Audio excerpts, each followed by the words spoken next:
Greetings, former Decepticons. This is Starscream, and you're listening to Transformation Animation Podcast. Will these infernal setbacks never end?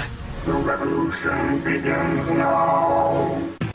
Transformers, golden meets the eye. Transformers, robots in disguise.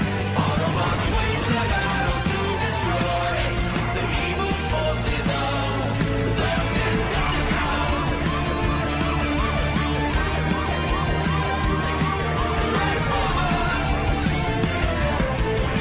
Transformers. The universal greeting. Bye week, Grana week, knee bong. Jazz here, and I'm jiving to this episode of Transformation Animation featuring Mike Blanchard, Stephen C. Phillips, and Michael Wilson. Hello and welcome to episode 15 of Transformation Animation Podcast. I am your host, Steve Jim and Mike, and joining me is Steve Megatron. Hello. Hello. And Pecan Court Michael. Hello. Hey, how's it going? It's going. How are you, Steve? Doing pretty good. What have you been up to? Not much. Okay. All Michael, right. what have you been up to? Being the dad. We just got through with Halloween just a few days ago.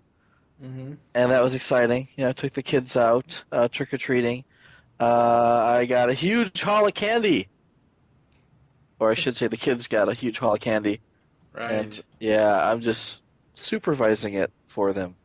Kind of reminds me of that Bill Cosby episode, the Cosby Show episode, where the people that you know, those houses go in the purple bag. The people that you have houses that you don't know, those go in the red bag, and we'll divide it up after we're done.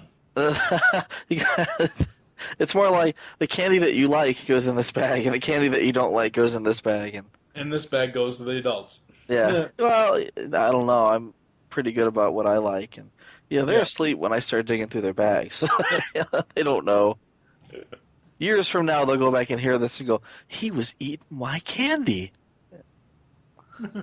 With any luck now, so there's that, and that it's probably my favorite holiday. A lot of people shoot straight for like Christmas, but I don't know. There's something about Halloween that I like. You just like the hate free them all. food and dressing up There you go. like a girl. I don't dress up, and I like picking out costumes for the boys. I mean, they have a lot of costumes in the basement, so they can dress up, as an army guy or a fireman or a Darth Vader or whatever they want. Batman and Robin. They were Batman and Robin for Halloween. Yeah, very cute. It's just adorable. I have been podcasting as usual, getting Jump the Shark off the ground over at This Week in Geek, starting to do some cartoon roundtables over there for them. For Geekcast Radio Network, we are ever expanding. Starting the music spotlight, getting that off the ground, doing this show, Legends of the Dark Knight with Steve, a whole bunch of other stuff. Getting ready for the end of the year type of episode that we'll do eventually. Getting the blog post ready for what's coming in 2012. And I forgot to do this last week. I had written some notes on Twitter that I never remembered to go back and look at, but last week I had notes for episode 14. The Jet Twins are an experiment with Starscream, just like Protoform X was in Beast Wars. Do it, Nice. Steve. Do it, Steve. Do what? Come on, you know. X is down there. Okay, not that part, just the voice part. Not yeah. And the second thing was, Warpath said any bot that doesn't want to fight is just as bad as a con. Hello, Mirage, Silverbolt. Who are the other non-fighters in G1? Beachcomber was one of those types that didn't really care to fight. Yeah, see, I didn't understand that to begin with, because in this universe, you have the elite guard that's kind of like, the Army, Navy Yeah. Marines. Military. They're the military branch. They're the ones that are doing the fighting, and then everyone else is, kind of like your rat trap and your tracks, and whoever else is just hanging out on the street going to McAdams is. I mean, they're non-combatants. What? I'm not quite sure where that logic. That's because they like to drink. It might have just been poorly written. I don't know. Well, it is Transformers animated. Ah! So, Ooh. wow. All right. So I think, without any more further ado, we're going to get into some episodes. That was Shockwave! And he's got RC. If he can get those activation codes out of her. Jetfire, Jetstorm, open fire! Take down Omega Supreme! What? You'll blow us up with him! This is why I hate machines. Certain machines more than others. First up today in the final episode review episode is, if that makes any sense, This Is Why I Hate Machines. We all know who's going to have a starring role in this one, don't we? Ratchet activates Bulkhead's space bridge, which ends up sucking Captain Fanzone into it with Ratchet following him. They both end up on Cybertron around the time Sentinel Prime has declared a lockdown. Omega Supreme has arrived on Cybertron with Megatron, Starscream's head, and Lugnut. Thus, Shockwave, still possessing Ultra Magnus' hammer, attempts to get Omega Supreme's access codes from RC herself.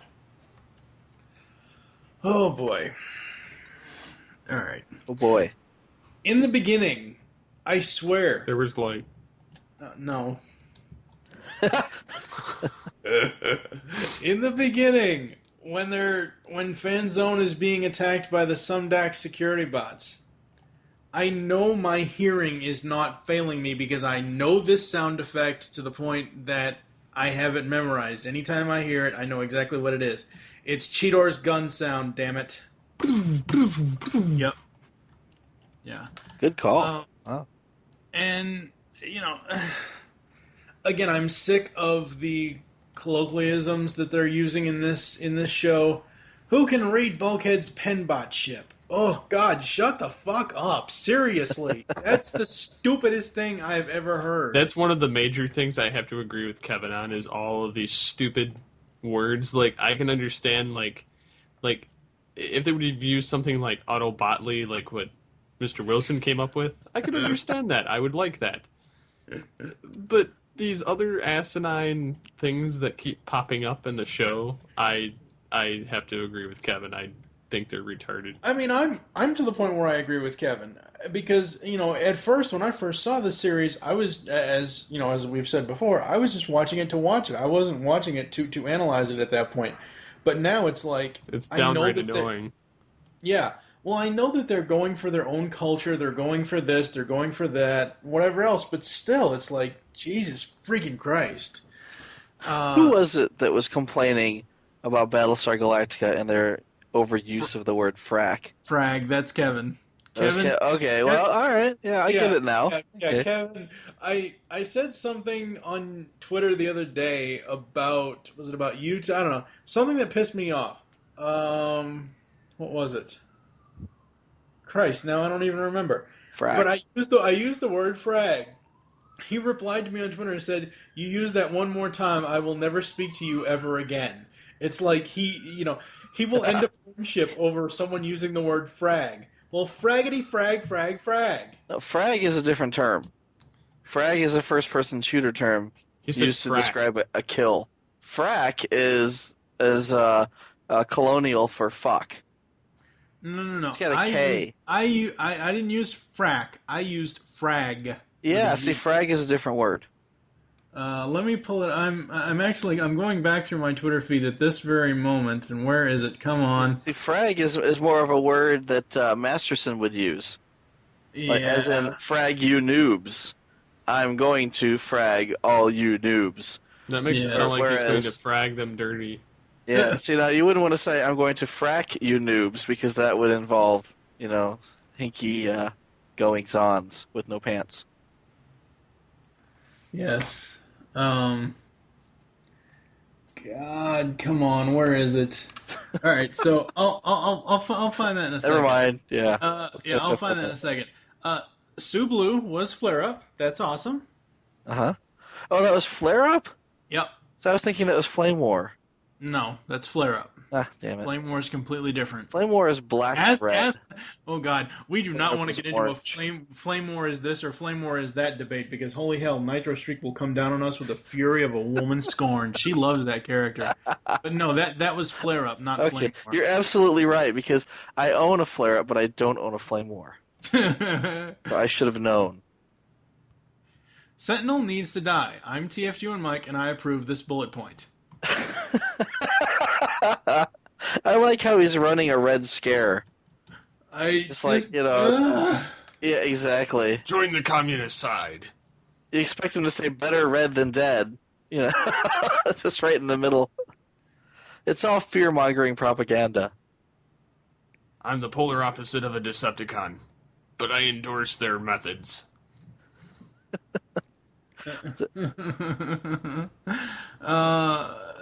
Tracks. I love Tracks. That's awesome. Yeah.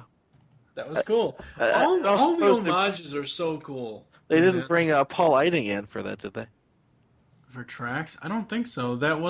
Paul wasn't Tracks. That was Michael McConaughey. Oh, damn it. You're right. Okay. That originally voiced him, but I don't think that was him. Probably not. I was just throwing out their flagrant disuse of original voice actors. Yeah, well, let's see. Starscream's head is awesome, even more than when it was attached to his body. Yeah. Fort Max set up a perimeter around the Metroplex. Now, I didn't remember, I remember seeing Metroplex earlier when you mentioned that Ultra Magnus lives in Metroplex, but it wasn't until this episode when Sentinel says that, set up a perimeter around the Metroplex, that I really got that they put the reference in there. Yeah. And I know Michael will say that, if Fort Max actually fully transformed, he would want a toy. Yeah. That toy would never pass the drop test. So. No, not at all. And, they didn't even show all of Fort Max. They just kind of showed the central tower and then the big gun coming out of it. Yep. I mean, it would have been really awesome to see the front of it, kind of like they had shown Metroplex in City Mode. Trax in animated is voiced by Townsend Coleman. Oh. Yeah. I mean, the blue blood voice probably isn't all that hard to do for a seasoned voice actor, but yes, I wouldn't Sentinel... expect to bring McConaughey back. Yeah, it would have been, but I mean, for what we got, for that one line, it's organic. For that one line. What was that? I don't know. That was Party on, dude. That's his drunk voice. Shut up. For that one line, it wasn't that bad. And Sentinel with this whole, we must attack now, we must secure our position, blah, blah, blah, blah. He's a fucking dumbass. Okay. The name's Dumas. Dumbass. Would you prefer if the Autobots chose a more inward-facing, stance and kind of eschew all contact with the outside world?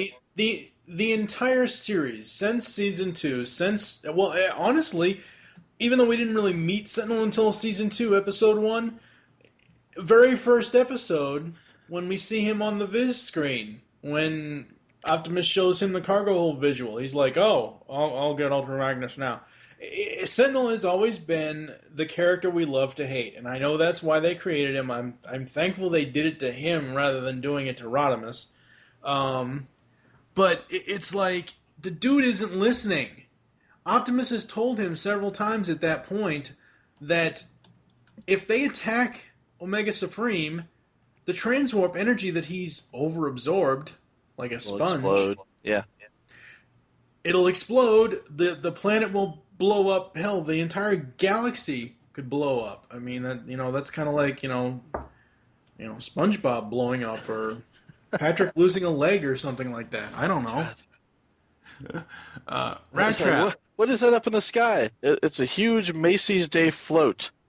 What are you doing up there, Grandpa? It's Omega Supreme. Oh, crap. Oh, yeah, I didn't even... Yeah, you're right. Macy's Day Parade float, Omega Supreme. That's what I first thought. He's just this floating thing up in the air. Like, what the hell is that? That would be awesome. I don't... That would be awesome, actually. It Right would next be to awesome. Snoopy. Yeah. Yeah. Omega Supreme meets Snoopy. Rat Trap. Rattle Trap. Rattle Trap. Yep. There's one in every town. Yes, there is. And it's, the plot line about the human being on the robotic planet, what the fuck was that? Planet, Schmanet, Janet. Shut up. The planet and the robots fearing him. That's just another way that they used the snot and the booger and the spit. Snot. Yeah. He's got this huge loogie that just kind of dangles there.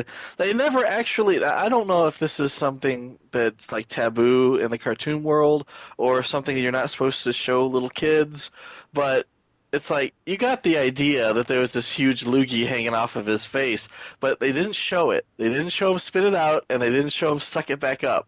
Oh, no, they showed him sucking it back up. They just didn't show it sucking back into his face because...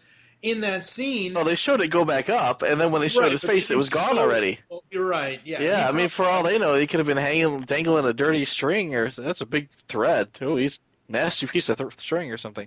It could have been a little tiny ball sack. I'm going to teabag you, Rattle Trap. It could have been anything. Exactly. It could have been anything, but I don't know what the problem was with showing him actually... spit out a loogie and then suck it back up into his mouth. But it seems as if they weren't supposed to show that for some reason. It was in the script, but we can't show it. Yeah. Okay, I know they do all kinds of different things in animated, but seriously, how the fuck is Ratchet's windshield a TV screen? I was going to write that down, too. I thought, that's just too dumb. So that's how the Autobots watch porn.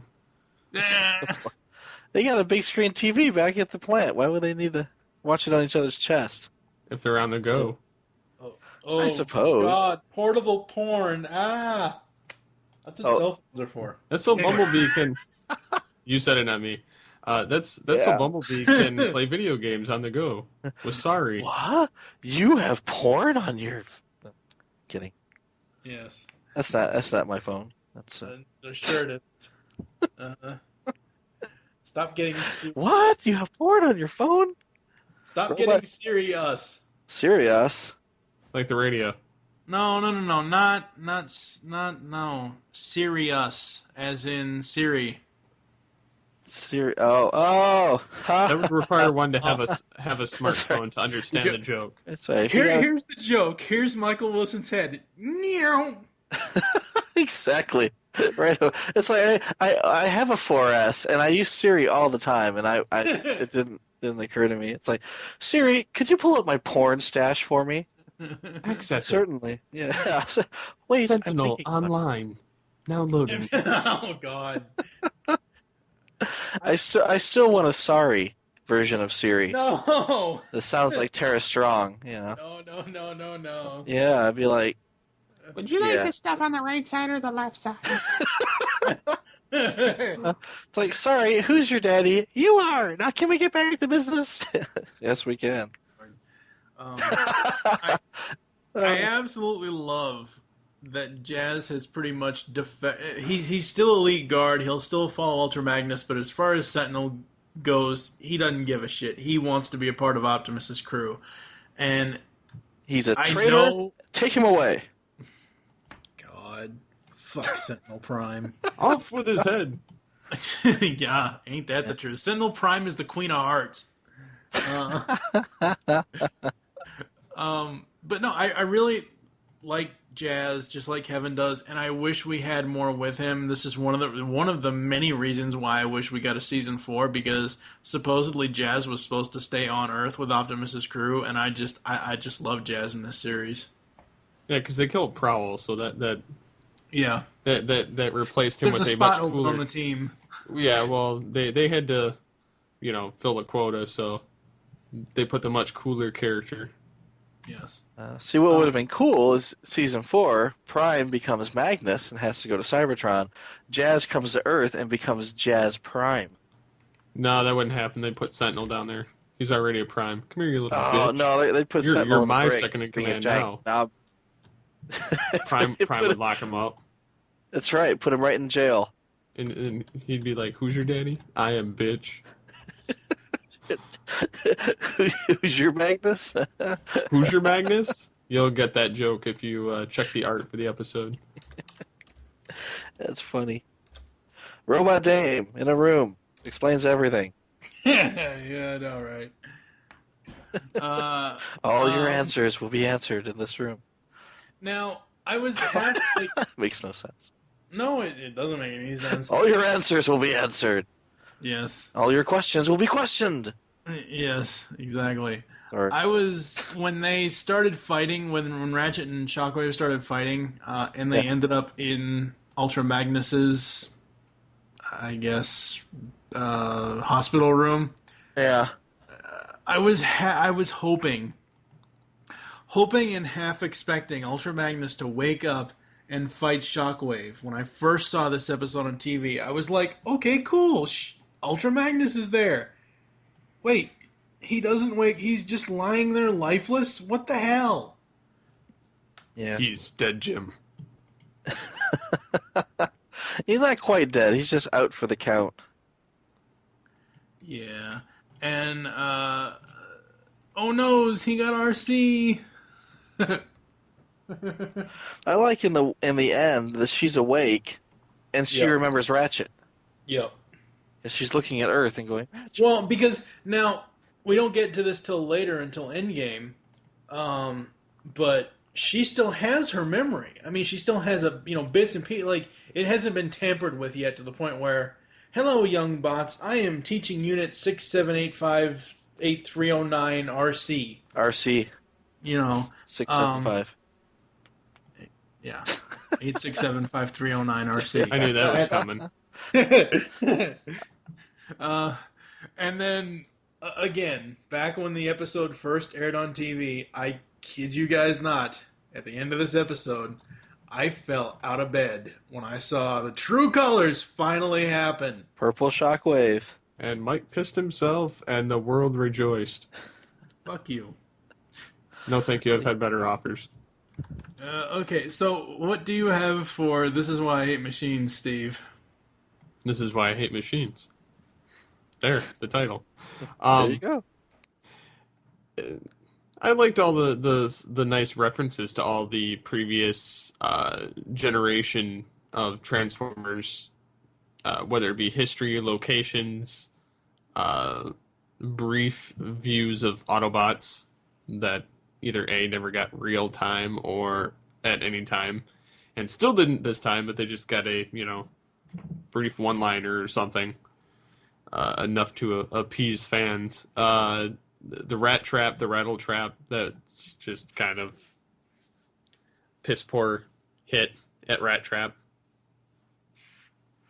I mean, I see that they tried. They tried, but they failed epically. They should have just stuck with for the one scene, again, for the one scene, that he was in, it wasn't like, Energon bad. It is. Yeah, it was pretty bad. They honestly should have just stopped while they were ahead. And I wish they would have gotten Scott McNeil just like you guys do, but and again, I don't get why they I know, certain productions only have a certain amount of budget and a certain amount of things to go after certain voice actors, but they just gave the voice to Tom Kenny. Now, don't get me wrong, I love Tom Kenny, he's an awesome voice actor, but that's what they did with all of McNeil's stuff, though. Yeah. We need someone to do that New York accent. Tom? Yeah. Yeah, so I would have preferred to have seen McNeil reprise his roles. But, alas, that didn't happen. It's too bad that they didn't see Scott McNeil as a celebrity voice in the same way that they saw Fred Willard or Weird Al. Yeah. I know. He's like awesome. Well, I mean, and again, as I've said before in the podcast, it could have been that maybe he was busy, maybe he denounced Transformers after Beast Wars. We don't know. Not this guy. No, he didn't. Are you shitting me? Did McNeil was in Beast Machines? He was in Armada. He was in Energon. He was in Cybertron. Okay. They just didn't ask him back for animated.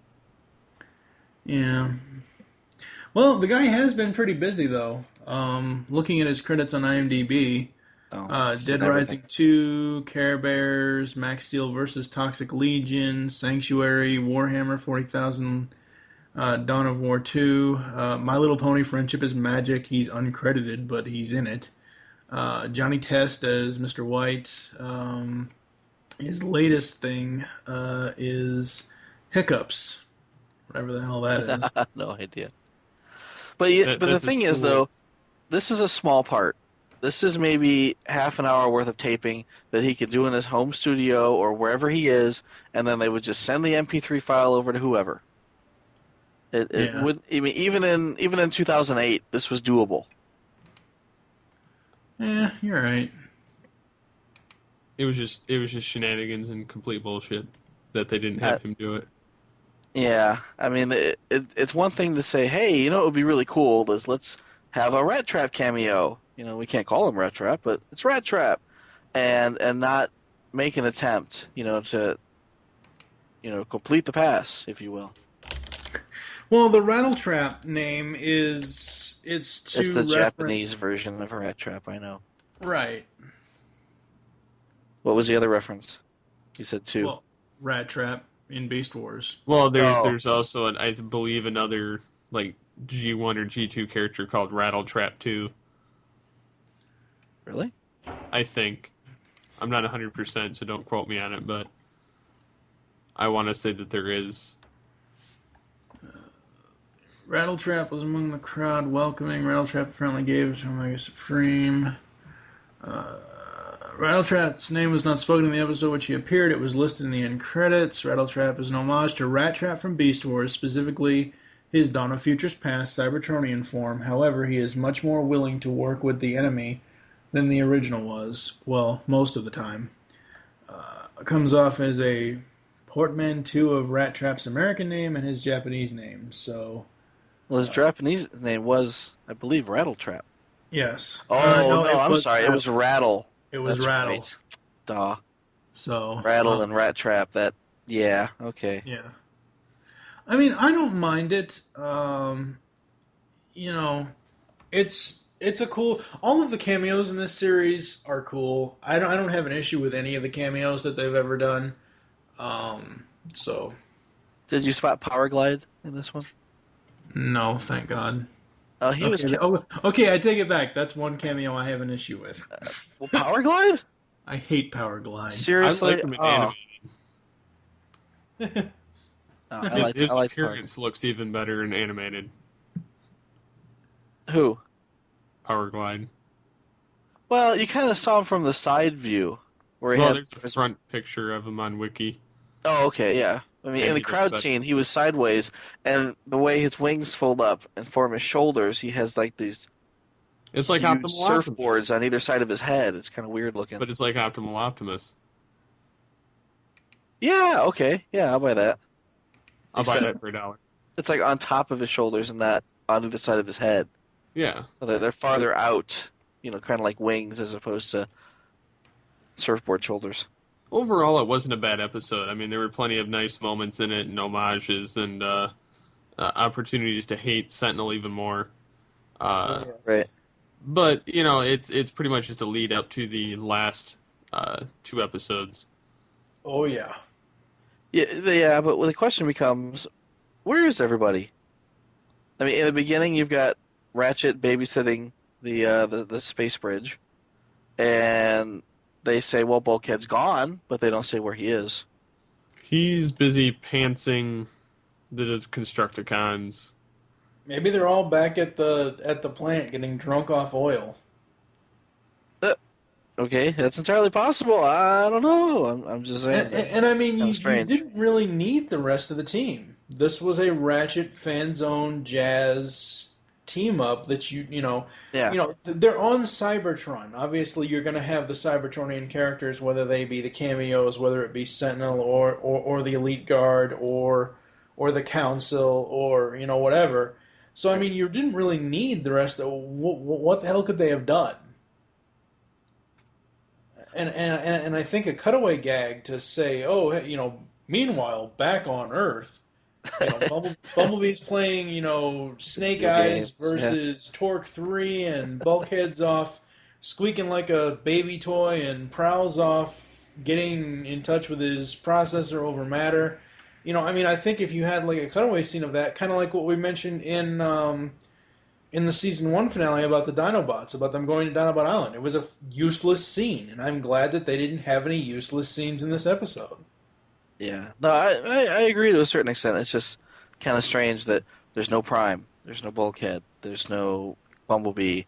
Everyone's just kind of out taking a hike. Maybe the voice actors just kind of, said, screw it, we're going to Vegas. There you go. What else for This Is Why I Hate Machines? Anything, Michael?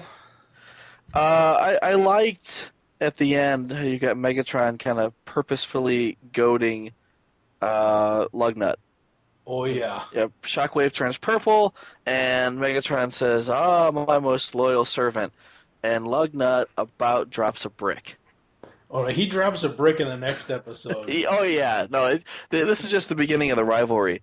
Yes. But the question becomes, did Megatron do this on purpose, knowing what was going to happen later on in the next 2 episodes? Well, this Megatron, for the most part, the entire series, he's always had a purpose and a plan behind his actions. So I would say so, yes. Yeah, I mean, they don't actually come out and say it. No. He doesn't come out and say, yeah, I got to get these two riled with each other, so that just at the right moment, the big dumb one will, I don't want to give anything away, but, the things will work out exactly how I plan. Yeah. And then there's a small scene where where Ratchet flies. Does he?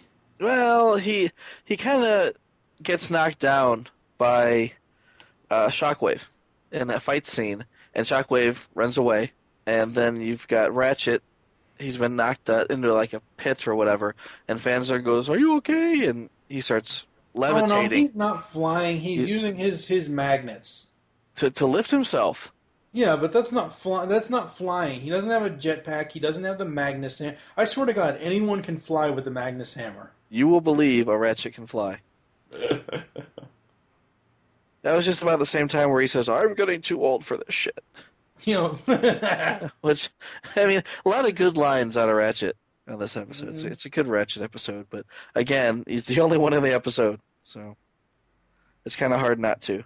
Yeah, I mean, you have to throw all the good lines to either Ratchet or Fanzone. I like Fanzone's line. This is why I hate machines, some more than others.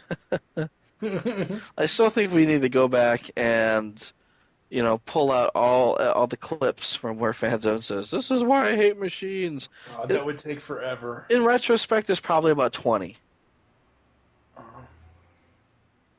Yeah. It's too bad there's not a site out there that, has all of the scripts written down, so you could just do a search for hate machines, find all the instances, and then go back and grab them.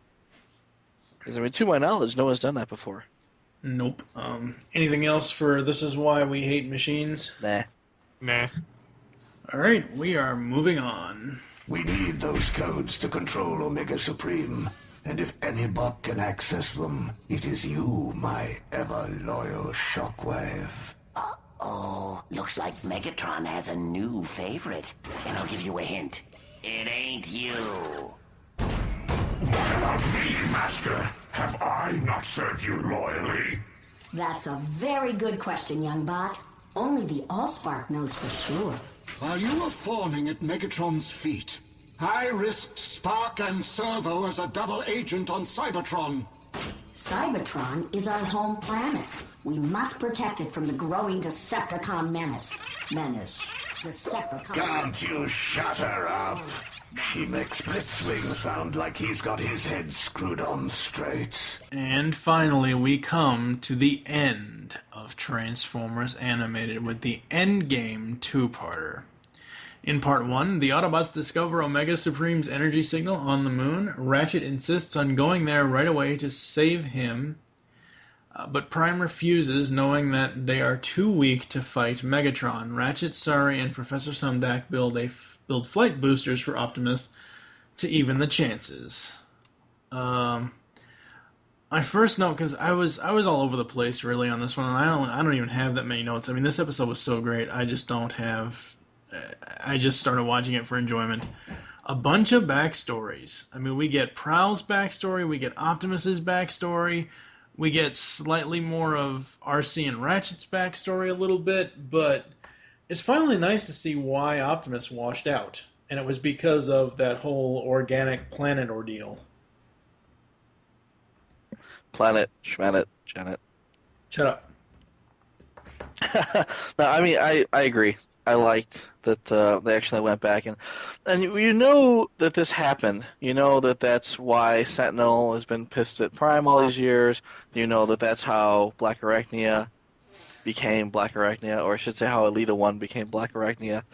Yeah. And that incident has had these far-reaching consequences throughout the whole series. And now at the end, you finally find out, well, that is how he ended up washing out. I mean, he was lucky he even got to be a Prime. Yeah. Yeah, but there's a lot of other flashback scenes here that they basically showed how the entire team came together, how each of them met each other. Yep. And it was just enjoyable. It's kind of sad that they actually. I was about to say, is that the second episode that happens in, or is it this episode? What? No, I think it's this one. Yeah, it was this episode where they show how everybody met. Yeah. And it was just, I like that. I thought it was sad that they had to kind of shoehorn this in at the end rather than give an entire episode to it later on. Right, yeah. And I like how we kind of get an answer to where Prowl was. I mean, he was, I would assume, after failing to protect the protoforms. That's right. He failed to protect the protoforms, and then he went on his vision quest. So, but that still doesn't make any sense, though. Because if he failed, he specifically says in this episode, I failed to protect the protoforms, and now I'm here with a bunch of maintenance bots. And he doesn't seem like the Prowl that we see in the first season, because, I don't know, somehow it's in between the time he failed to protect the protoforms to the time that Yokitron died. So I'm not sure exactly where Prowl's story fits in here. No, I think Prowl, when he first met Yokitron, he was this young, he was almost like a Bumblebee character. Yeah. And then he kind of shaped up, but he was still, I don't want to say snobby, but kind of full of himself, like, well, I'm a cyber ninja and you're shit, And that's pretty much how he started off in the first season. Yeah. Where, well, I clearly know better than you do because, hey, I'm a cyber ninja. And over the course of, I wouldn't say season 1, but over the course of definitely season 2, he kind of matures.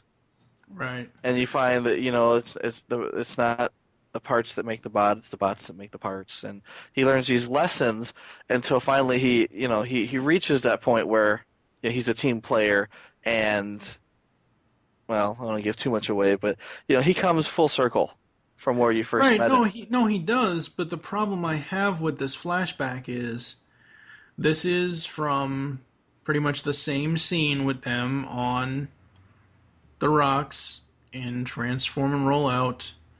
This is a scene that we had never seen, though, before, because in the premiere episode, Optimus is like, where's Prowl? And he just shows up out of nowhere, basically saying that this scene that happened now had already happened, they just didn't show it to us.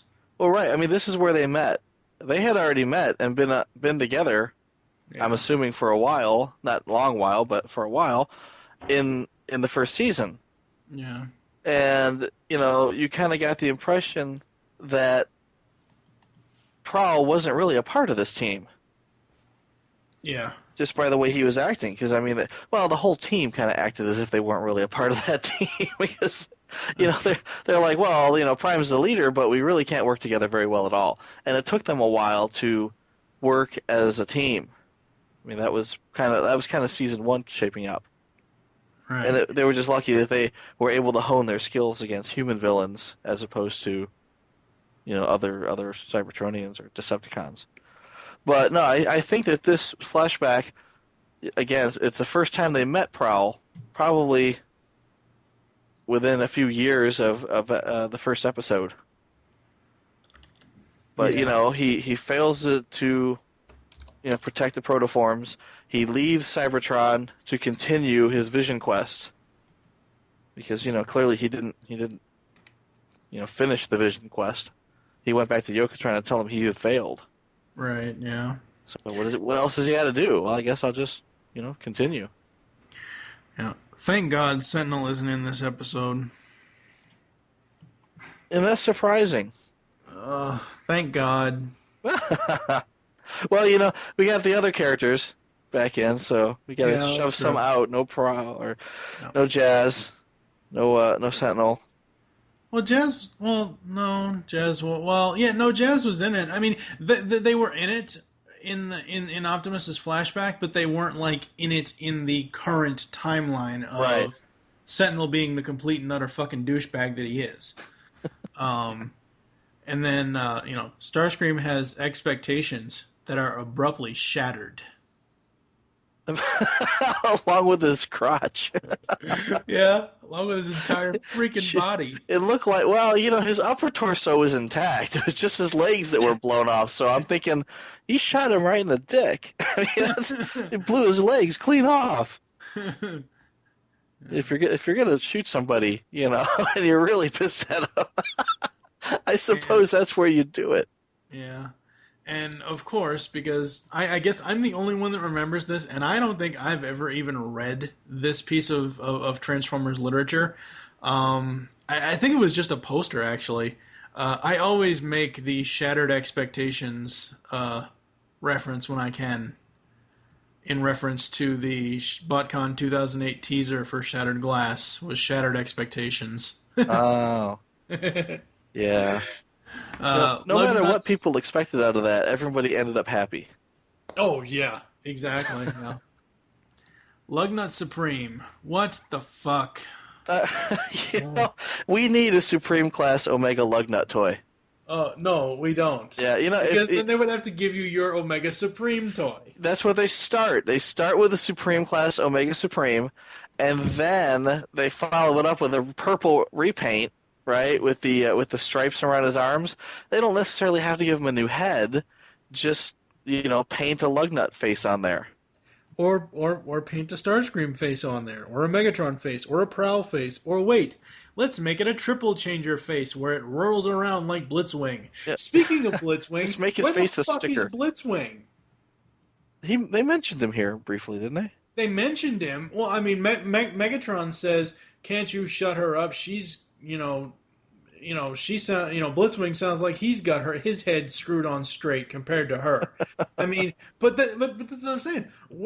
In all this time, and I know you have to go with your main characters, obviously Lugnut, Shockwave. Shockwave almost took the place of Blitzwing, which I don't. I'd rather have Blitzwing and Shockwave rather than Lugnut, but. They don't really explain where the fuck he is. Is he offline somewhere? Is he with the Constructicons guzzling down oil? Where is he? I don't know. And my final note was just something that Ratchet said. Yeah. Oh. What? Didn't he get captured? Blitzwing. Oh, that's right. He's in the stock. No, wait, they escaped. No, I think Lugnut escaped. Lugnut ended up bumping into Omega Supreme. That's because of the transwarp. Yeah. No, but I think Blitzwing might have been captured. Right, but I wasn't sure because I know he got free last episode. in the Superman freezing chamber episode, they were free. But I think he might have gotten recaptured. So yeah, that's where he is. He's sitting in jail. Okay. Oh, yeah, along with the sycophant and the Swindle and. Well, no, Swindle got away. Oh yeah, that's right. He I hopped don't in. remember. This was only a week ago. Yeah, Oh, so damn it, Swindle got. I was happy to see Swindle get away. I was like, woohoo, you know. And then Lugnut got away, but he ran into Megatron. But it was the liar and the suck up clones. Oh, that's right. Yeah, along with Blitzwing. So that's where they are. It still doesn't explain.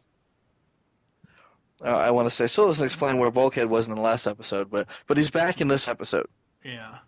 And then my final note was, like I said, just something Ratchet said. Yeah, definitely gonna need that hammer. It's hammer time. Hammer. How you doing? Hammer, hammer, hammer. Steve, what did you have for part 1 of Endgame? Part 1. Stop. Hammer time. I like the fact that Prime gets his almost trying to think of that Autobot's name. Wingblade? Yeah, he gets that feature added on to him. Wingbladimus Prime? Yes, Wingblade Prime. I like in the beginning, Ratchet looks like he's building a G1 Jetfire backpack. Yeah. It looks like G1 Jetfire's rocket boosters. It's very Bandai. Oh, yeah. But, yeah, I like that feature. I like the fact that Starscream gets shattered. Yeah. Poor He little still can't bastard. die yet, though. No. No, hold on. Yeah, we'll save that for later. Yeah, you see Starscream crawling on the ground going, I have plans! I like the fact that they're like that Optimus finally has to grab the Magnus hammer, Yeah. but you don't know what he's going to do with it. And then you've got giant versions of Lugnut. Omega Lugnut. Lugnut Supreme. Omega Nut. Unlock the Omega Nut. Wow. My only, I think it's this episode, my only real complaint, and I'm just thinking of this as Steve's going along here, but only real complaint is there isn't a good quality version anywhere, even in the original TV airing, because of the jetpack sound. There isn't a good quality version of excellent, yes, because they specifically asked David to do that as Optimus. Yeah, in his first flight. Yeah. He's Too bad they channeling didn't his let him go. inner Megatron. His inner Megatron, yes. Too bad he didn't go, excellent, yes. I mean, excellent, yes. Well, it had to be in Optimus's voice because it's Optimus. It's not Megatron. But he So- could have It done would have been Megatron like- to begin with, and then went, Yeah. you know, like I said. Oh wait, I mean, excellent, Yeah. yes. Yeah. Who said that? It was me, Joe Convoy. Oh, God. Joe Convoy. I'll be back. Yes. Yes. I What will else for talk. part 1, Steve? I will kill you. I think that's pretty much it. I like the episode overall. I wish there would have been another season to see how far they would have actually taken this. Oh, yeah. Right. Michael, what about you? I like in the beginning how Lugnut and Shockwave are arguing over who's the better minion. Yeah. And he got Starscream. He's kind of egging him on. It's like, are you going to take that shit from him? Oh, no, he didn't. You know, he's just ahead. You know? Yeah. He's ahead of his time. Can you imagine if we had Transformers animated versions of Gru's minions? Banana! But! The minions from Despicable Me. Oh yeah, that would be so awesome. Except those should have been lug nuts. They kind of giant look animated already. Yeah. Anyway, they should have been the lug nut supremes. That would be awesome. They would have just poked the Autobots or sat on and went. God, that was creepy. Yeah, yeah. All right, what else, Michael? Channeling his inner minion.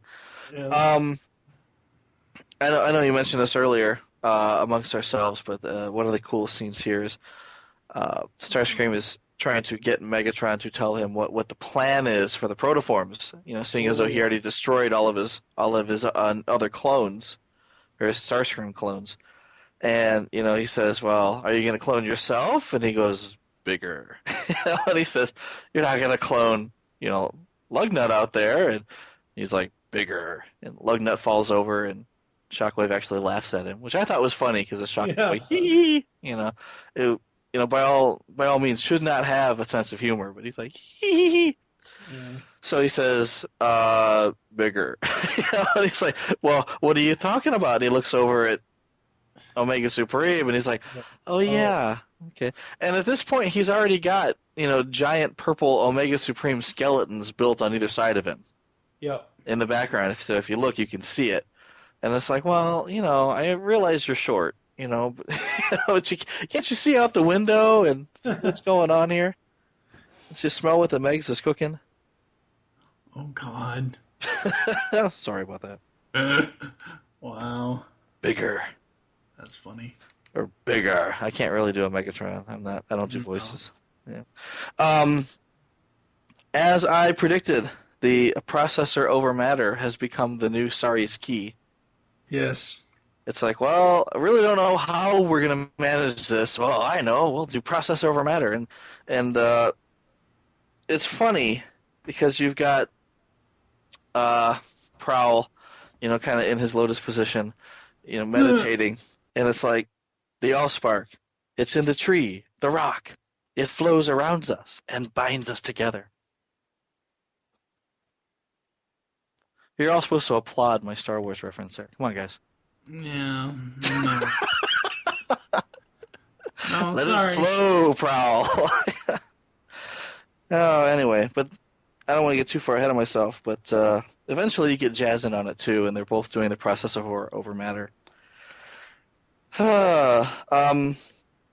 Prime's first flight reminds me of that scene in Iron Man. Oh, yeah. Yeah, where he's trying to figure out how to fly and messing up horribly and landing on his Ferrari. Prime totally should have landed on a Ferrari. That's right. On the other hand, they did show Slipstream. Yes. Just for a moment. Just long enough for her to go, "What the hell? See ya!" But it was nice to see her again. She's still out and about. But that's pretty much all I got for part one. I was going to say, now that we're starting to talk about people that we're missing, in part two, Megatron lands on what's left of Dinobot Island, and yet we never see the Dinobots. And I'm assuming Black Arachne is still there too. Yeah, I'm assuming she is as well, and that's what kind of pisses me off about this final episode. We see Megatron landing there on Dinobot Island with the Lugnut Supreme clones. Crescent Moon Island now. Yeah, exactly. A goodly chunk. Oh no, I'm wrong.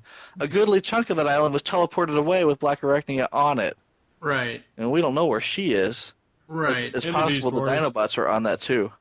Yeah, well, maybe the Dinobots went to the Beast Wars too. Maybe the Dinobots are on some other part of the Crescent, but they didn't show up. It would have been nice to see them. I'm assuming that they're still on Dinobot Island, but my biggest problem with this part one is, and really it's the biggest problem for the entire series, is they give the Dinobots complete and utter shit.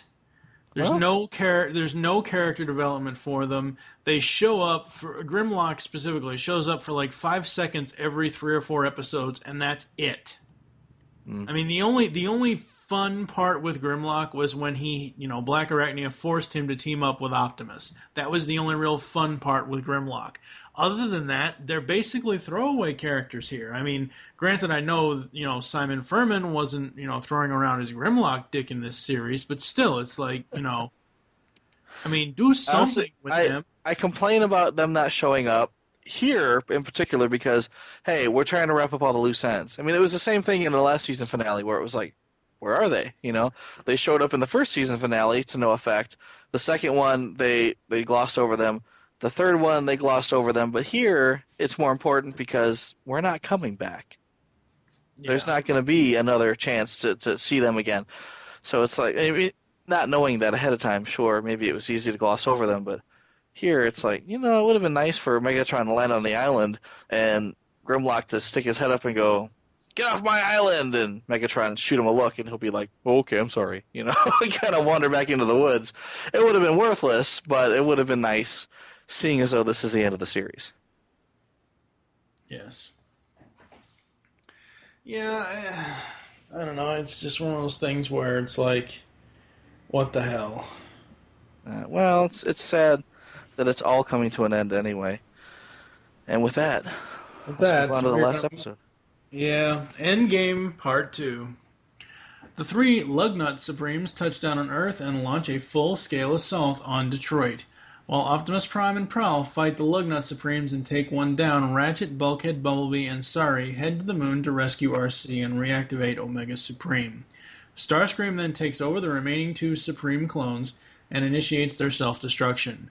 Prowl begins to gather the Allspark fragments to block the explosion, including Starscream's fragment, killing Starscream for good. Failing to gather enough, Prowl sacrifices his spark and makes an Allspark force field that surrounds the last self-destructing Starscream Supreme.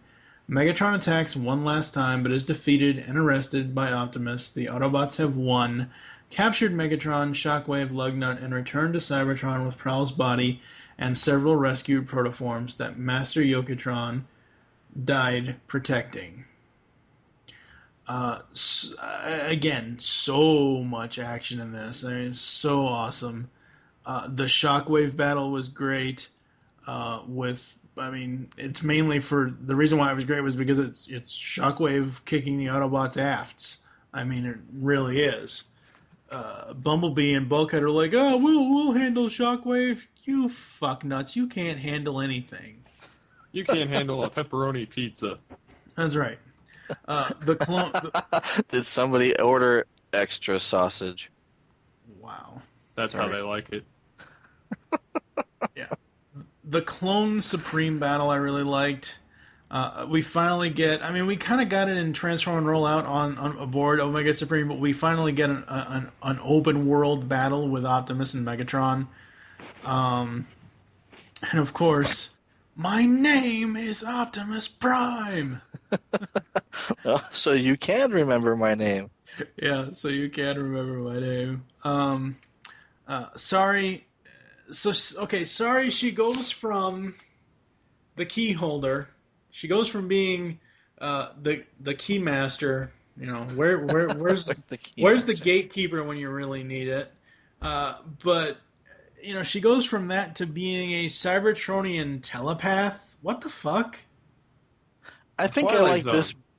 Yeah, I know. I like this better. I mean, I think after a while you get sick of the key coming to the rescue every episode, and right. Here it's just it's not so much coming to the rescue. That's the processor over matter. But here she's finding a use for herself because otherwise she kind of lacks a use. Otherwise she's useless. RC gets her memory back, so yay for that. Processor over matter to reconstitute the Allspark. Seriously? I love Jazz. I love Jazz as a ninja bot, but this is the dumbest thing in the world. It just is. Should they have killed Jazz? No. No? Okay, what I don't understand is that we're gathering up all of the Allspark fragments on the planet using the processor over matter, but they're skipping the three biggest chunks. Now, where are they? They're in the Lugnut. Oh, that's right. They're in the Lugnut Supreme. Yeah. Each one has a huge chunk of the Allspark in it. Now, they managed to rip the tiny little fragment that was in Starscream, keeping him alive. Yeah. But not the larger pieces that are in the Lugnut Supremes. And also, I might add, not out of the I want to say out of the Dinobots and or Slipstream. I'd like to assume that she's still floating around somewhere. Yeah. Omega is back. That was awesome when they finally got the codes back on him and he just came in and kicked some ass. Yay, Lugnut lost control. Oh, yeah. When Omega comes back. Yeah. I was going to say the Omega versus Omega battle in Detroit looks a lot like a Godzilla movie. Oh, yeah. He's literally just picking them up. Godzilla! Yeah. He's picking them up and just throwing him into buildings, and it was really cool. For those who like Godzilla. Godzilla! Look, he's Godzilla! No, it's a reasonable facsimile. Due to copyright laws, we can't say Godzilla. I forget what movie that's from. Starscream gets his spark shard ripped right the fuck out of his head. Yeah, I don't know. I think they killed a lot of people in this episode. They did. Well, maybe not a lot, but more than I would have expected. I certainly wouldn't have expected Starscream to die. That was pretty rough. Well, he certainly doesn't have a mutant indestructible spark. Well, or he's not a ghost. Yeah, not this time. Well, it would have been cool, Starscream's ghost. There's a Prowl's ghost. Huh? There's Prowl's ghost. No. Well, we might be getting ahead of ourselves here, but in the end, Prowl sacrifices himself, right, and dies, right, and at I want to say there is a force field around the final Lugnut at this point, a Starscream Supreme, right? Right. And he's about to explode, and Prime and Megatron are stuck inside that force field. So when this thing blows, they've both had it, right? Right. And suddenly, something appears behind Prime. Oh, see, I wondered how the fuck he got out of there. And teleports them both out. I wondered how the fuck he got out of there. You gotta look really closely, and it's like, is that Prowl? Prowl's dead. It had to have been. Yeah, because there's only one. Because I was watching it earlier today, and I was like, wait, what the fuck? Optimus doesn't have teleport powers.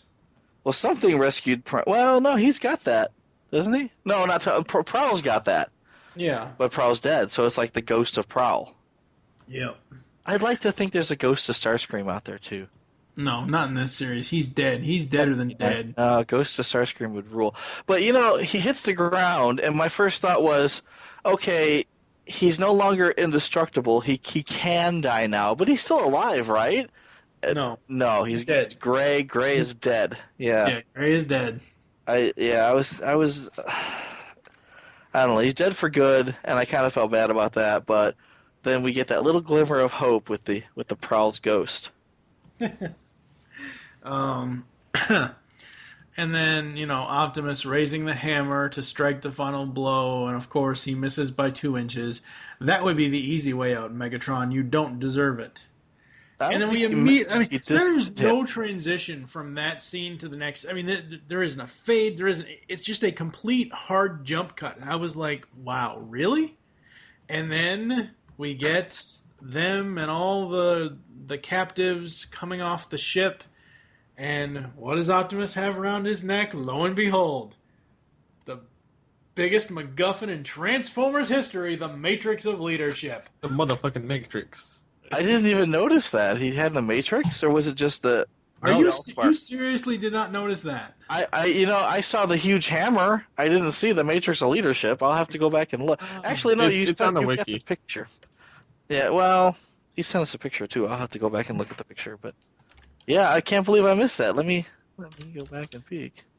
Here, hold on, I got it. What do you got for this episode, Steve?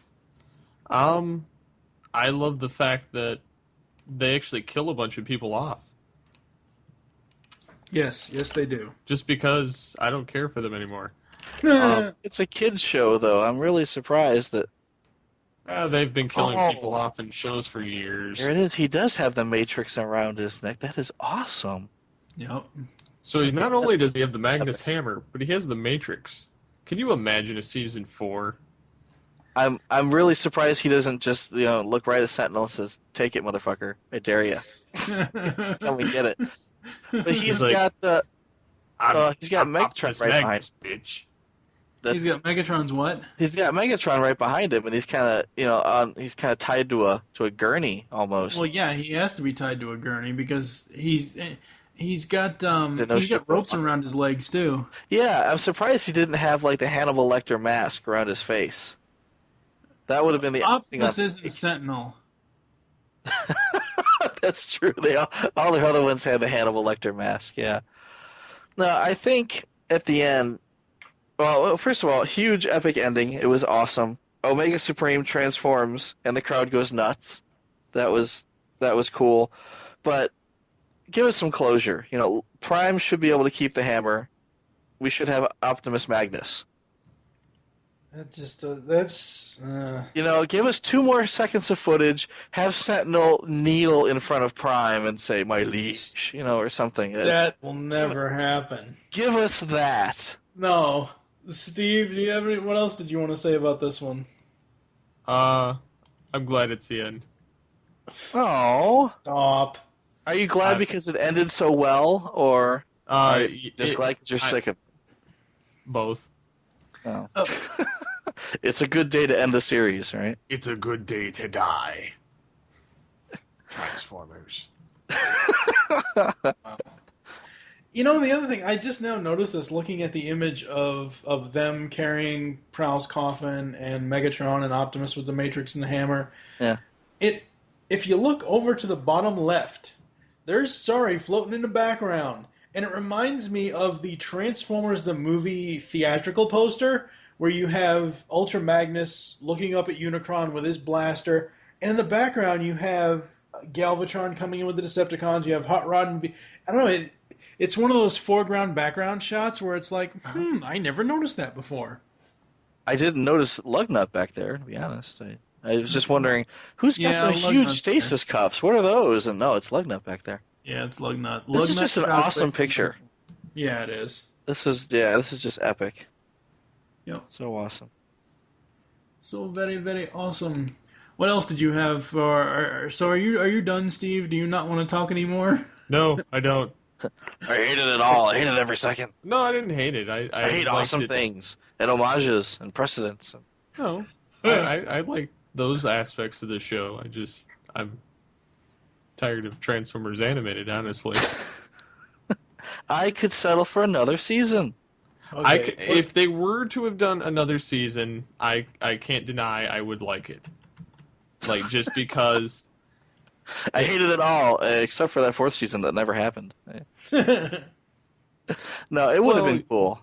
There's a lot of potential here left unexplored. They left this season finale with you actually wanting to see more. Oh, yes. Yeah. So I definitely would have been stoked to see what they would have done in season 4, considering all the Decepticons are captured, and Prime has the Magnus Hammer and the Matrix.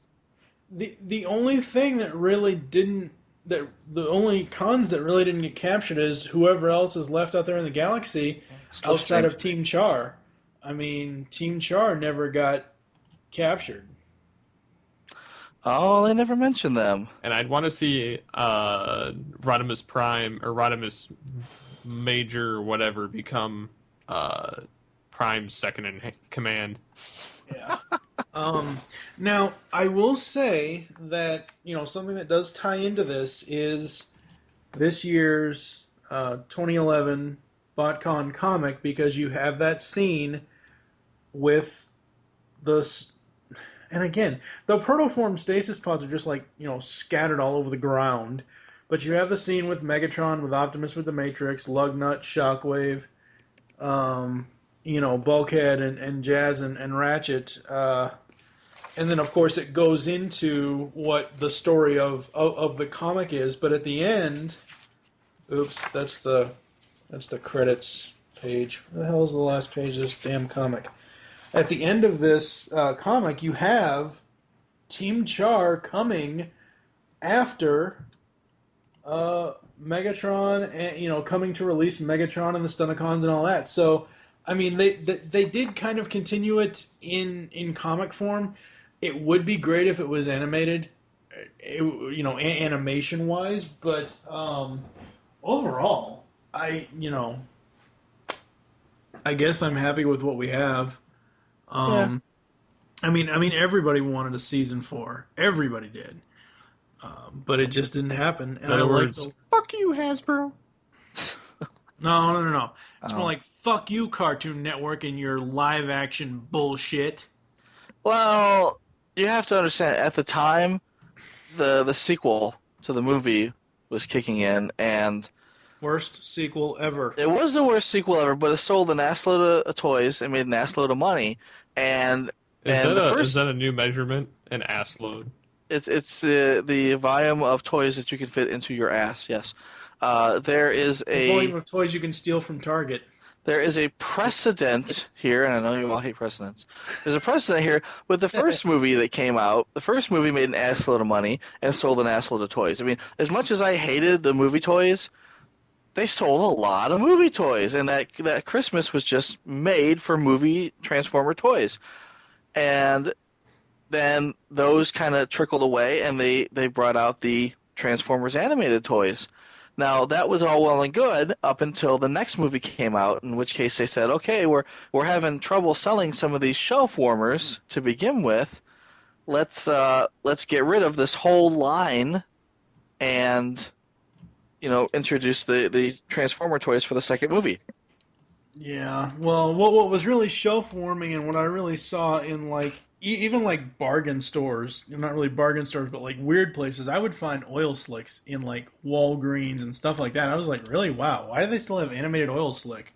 Exactly. Yeah. Why is he still here? Well, because he wasn't in the show. But if you try to find a Skywarp, good luck. You try to find a Wreck-Gar, good luck. Even toward the end there, there was a whole snafu at Target where they sold off those gift packs for $5 each. I must have bought 4 of each because they were supposed to be $24, $25, and for some reason one weekend they were all on sale for $5.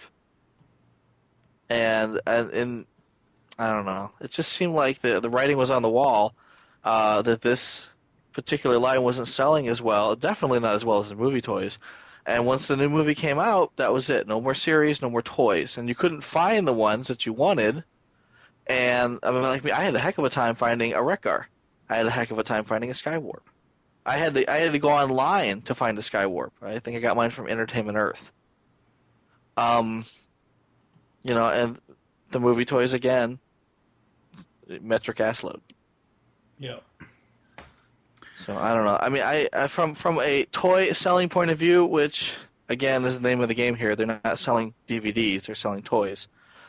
It would have, I hate to say it, would have made sense at the time to cancel the series.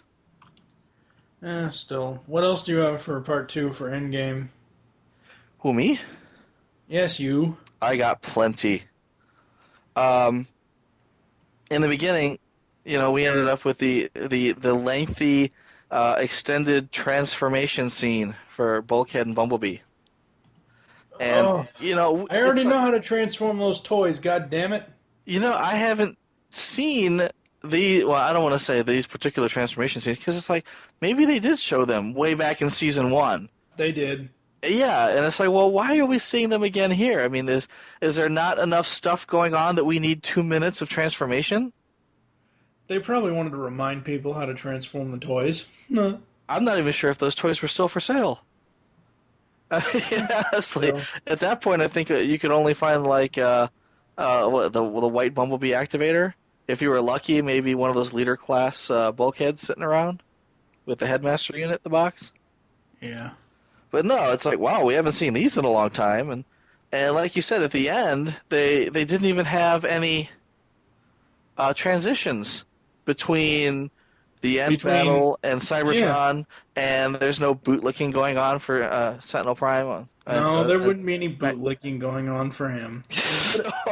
I mean, that would have been nice. If they could have gotten rid of these, maybe 2, possibly 3 minutes of transformation scenes that we've already seen 3 seasons ago.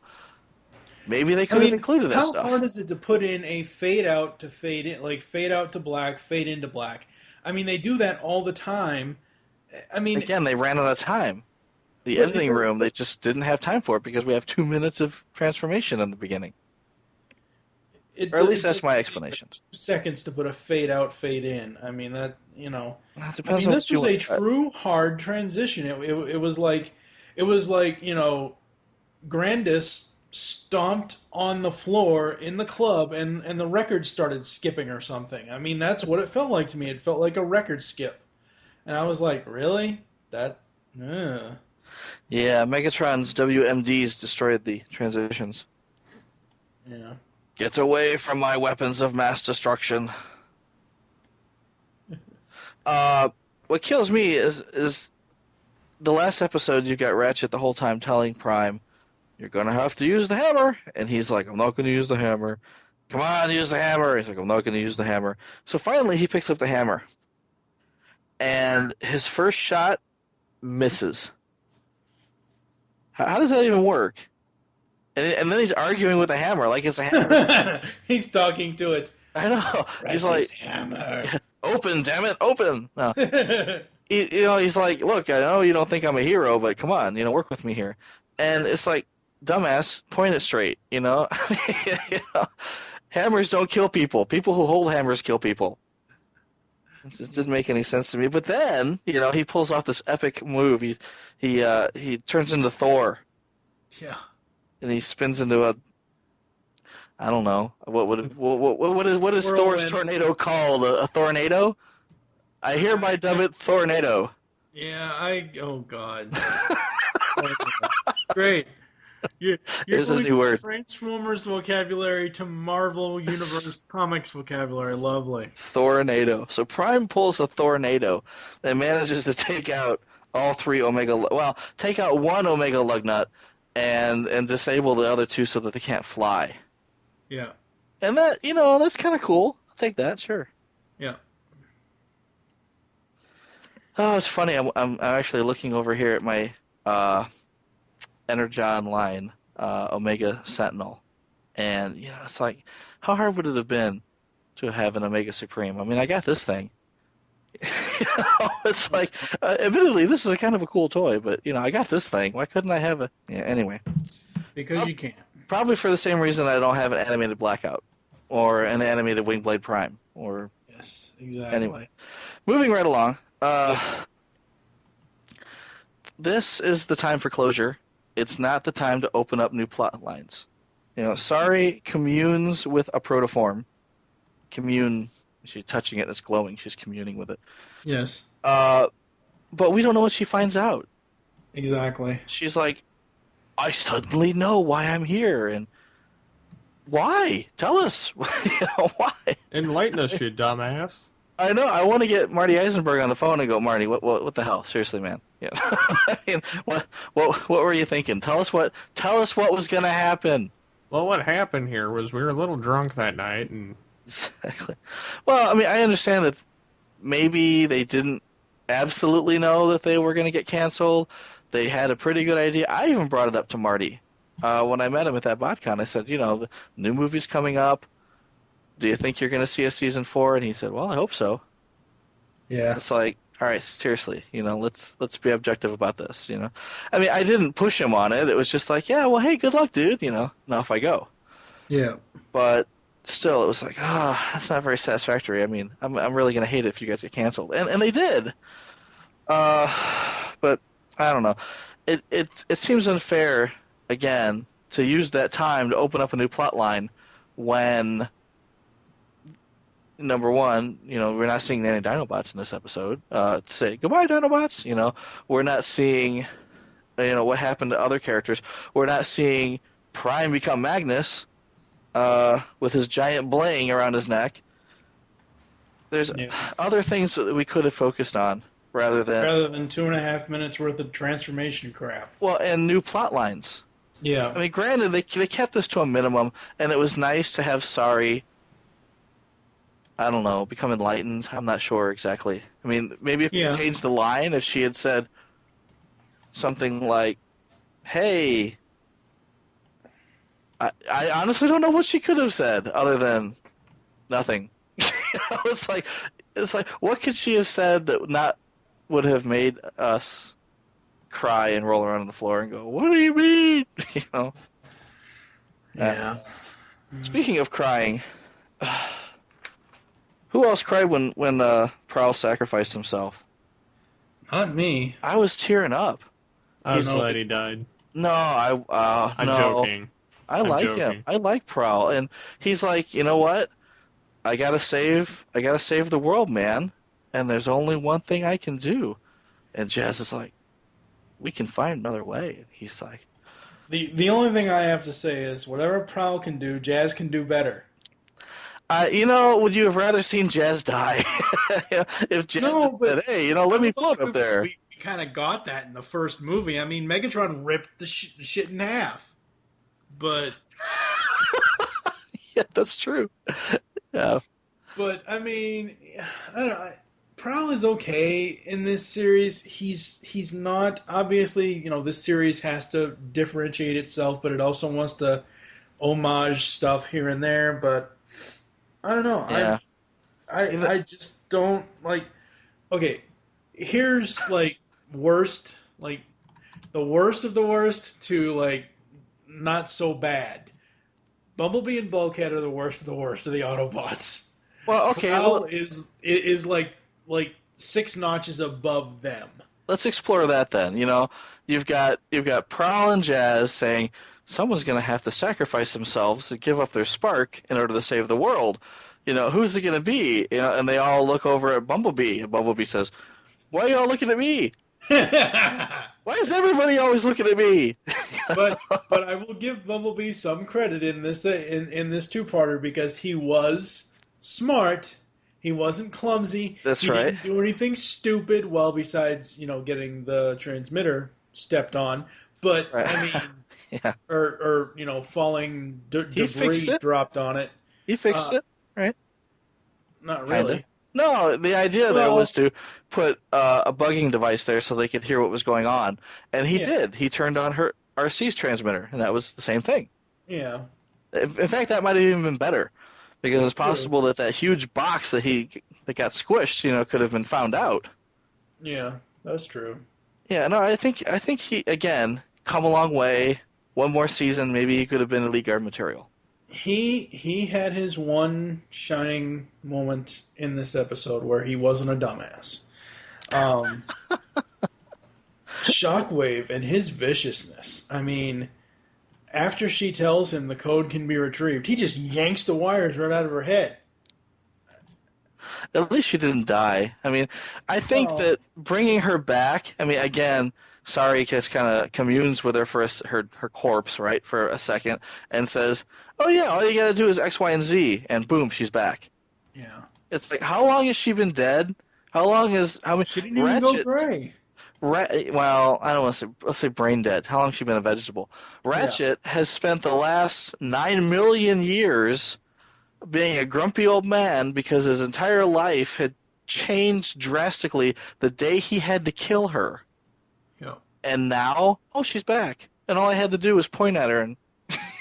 That's as much as I've said throughout this entire podcast so far, and, this will probably be the last time I say it because the last 5 episodes are more the merchandising and all that stuff of the brand, but this is Ratchet's story, but that guy never fucking ages. Even when he was a Cybertronian, I think he was skinnier. He didn't have the pot belly. He was skinnier, and he had a big giant X on. I mean, talk about a moving friggin' target, a giant X on his fucking chest.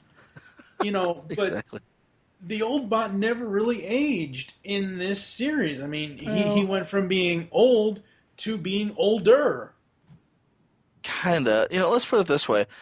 There's a lot of killing in this episode. Starscream dies, Prowl dies. It would have been very easy for Shockwave to reach out, tear that harness off her head, and for her to drop down and turn gray. True. That number one, Shockwave's badass and vicious. Number two, RC is dead, and Ratchet, although he would be crushed, it wouldn't belittle his whole life's journey. No, he is the way he is because he had to kill RC. Well, not kill her, but fry her brain all those years ago.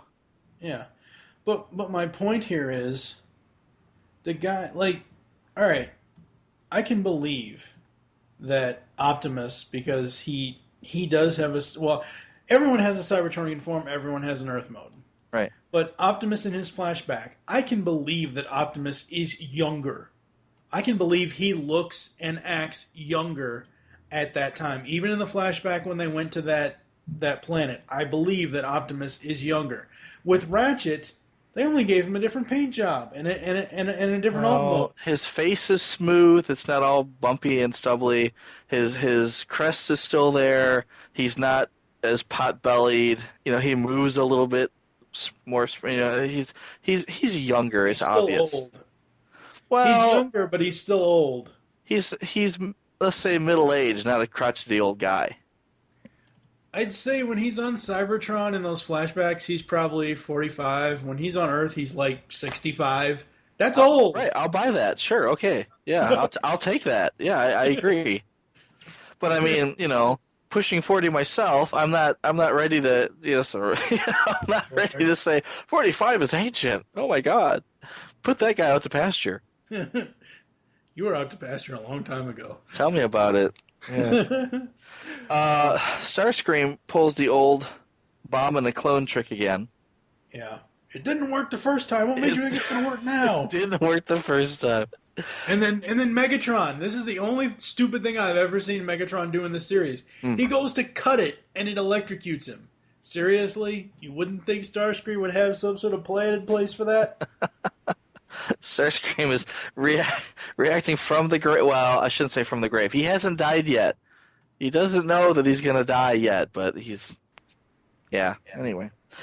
And the Cyber Ninja jam, he's like, when they get together to do the summoning of the Allspark shards, it reminded me a lot of like the ending of every Final Fantasy game I've ever played. God. Well, if you look at the end of, like, let's say Final Fantasy VII, because that's my favorite of the series, and it's it's very Gaia-ish. You've got all of the mana on the planet suddenly uprooting and flying toward this one central location, and that looks a lot cooler than what we got here. I mean, it was kind of neat to see it coming out of the water, coming out of the mountain, and coming out of wherever, and all converging. And forming into a new Allspark, but at the same time, it's like, well, it could have been neater. It could have been very Gaia-ish. When I'm surprised this didn't happen. I know Ratchet's off doing his own thing, and everybody else is on Earth fighting with the Supremes, but I kind of wish I knew a Supremes song to toss in there. Yeah. I almost wish that they would have made the reference of, you just stop, you get weak, you have to sit down for a moment. What is it? What happened? It's like a million voices cried out and then were silenced. See, now, I pull out a Star Wars reference and... Oh, thank God. Okay, you got the reference. I was going to say, what the fuck? If you don't get that reference... You pull out a Star Wars reference, and it's like, oh! I pull out a good Star Wars reference, and it's like, yeah, whatever. STFU, It's just like, all right, fine, thanks, bitches. I hate you all. What else for Endgame? Is that it for Endgame, or do you got some else stuff? No, pretty much. I mean, I just want to reiterate, I love the ending. I may complain a little bit about, they're still hoping and trying for a season 4, and they're pushing these little nuggets out there to create new plot lines. But even so, the ending here was epic. It was just awesome. There's no, I don't know if there's a way they could have done this any better. And what made it even better was the music under it. Heroes Welcome by Sebastian Evans II. That was some epic music. See, now every time I think of this, all I can think of is like, and I hate to say this, but the I want to say the Star Wars music at the end of the remastered. Oh Lord, are you talking about in A New Hope, or are you talking about in Jedi? No, I'm thinking of at the end of Jedi. Yeah. Oh God, with the cities. No, this is that as music. much as I love John Williams and the Star Wars scores. This was more epic than them showing the cities. I honestly can't remember what this music sounded like though. I'll play it for you during the break. Okay. I'm sure it was awesome because I mean the music is an integral part to every moving scene, and this was moving. It was like, wow, this is pretty amazing. I think I know they were short on time, short on resources. It would have been nice to have made a little more room for, let's say, Prowl's body. Right. They show them carrying it down the ramp, but Dinobot got a memorial. I want a memorial for Prowl. I'm not entirely sure what was in those other pods. Are they the protoforms, the ones that weren't destroyed? Well, no. I thought they were the protoforms that were destroyed. No. They just left them in a pile there. Because not all of them were like. No. Because Megatron inserted 3 protoforms into the Lug Supreme clones. Right. He had a whole bunch of other ones. He's like, ooh, I have plans for these protoforms, kind of like Beast Machine's Megatron had plans for the Sparks. But he's only got 3. No, he doesn't just have... No, there was more than 3 protoforms there. Were there? I thought there was like 3 just kind of like haphazardly thrown off to the side. There had to have been at least 6 because there are 3 stasis pods just randomly next to Optimus and Lugnut at the end scene. But no, those were the protoforms because when Sari was in there after they vacated that part of Megatron's base or whatever else, after they went off to Earth, Sari was in there and she communed with the protoform. So okay, I'll buy that. All right, yeah, there's at that least makes sense. one. I mean, there has to be at least one protoform there. I don't know. Yeah. No, that makes sense. I just thought they have one coffin. We'll put it that way. And it made me think the other ones lying there were dead bodies too, and they're just kind of haphazardly tossed on the ground. That's funny. But no, I still think it would have been nice to have a little more closure here. I don't know. I mean, I thought that with the comic series that was released, and I know it ended after like 4 issues or something, but that would have been nice maybe to show us what happened. I haven't personally read the Stunticon Job. Oh, man, you have to read it. It's awesome. I'm told. It mainly focuses, obviously, on the Stunticons, and it's mainly Sideswipe's story. Yeah. But just, seeing those beginning images of, they start with the end shot of what we get here of, Optimus and all them standing around. And then it goes to Optimus and Sentinel, and you got to read that comic. Oh, see, now if it goes to Optimus and Sentinel, is Sentinel still Magnus? Yes. So they're showing the closure here that I'm hoping for, and yet I haven't actually read it. That kind of blows. I need to get a copy of this. So anyway, which makes me much less informed. Yes, and you can't just read Wiki to get the info either. Yeah, because I tend to do that. Yes, you do. Wiki is your friend.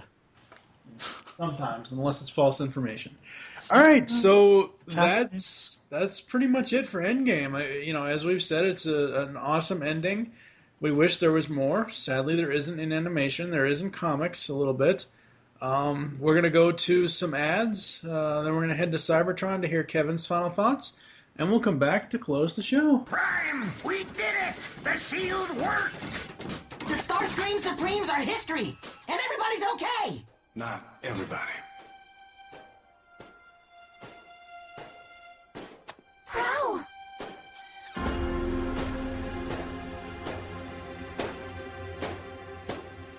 He gave up his spark to save us.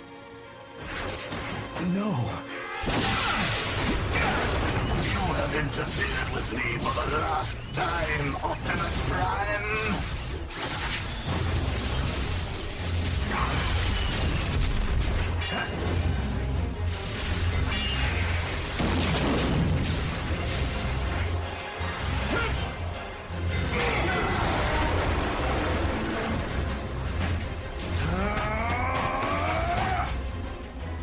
What are you waiting for, Autobot?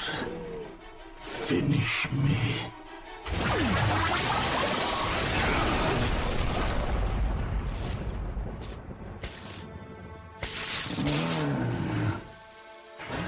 That would be the easy way out, Megatron. You don't deserve it. Transformation Animation Podcast will be back after these messages. Here is quote number 1. It's organic! Here's quote number 2. You've never seen a human before. Ew! Step on it! It's organic! And quote number 3. Right. Sure. Robot Dame in a room. Explains everything. I'm Sentinel Prime, and I approve of this message. You